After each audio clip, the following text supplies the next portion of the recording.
ఒకటంటే ఒకటిగా అడుగేద్దాం, రెండంటే రెండు గుండెలను ముడిపెడదాం, మూడంటే మూడు ముళ్ళేసి ఆ తర్వాత నాలుగు కాలాల పాటు కలిసుందాం.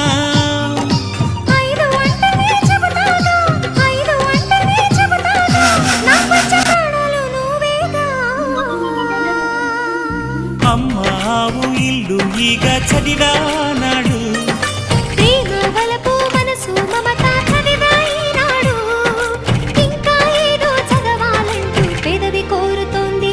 భలేగా కొత్త చదువు చదువు, ఇలా నా ముద్దు కవిత చదువు, చెలి మురిపాల కథలు చదువు. అమ్మావు ఇల్లు ఈగ చదివానాడు, ప్రేమ వలపు మనసు మమత చదివాయి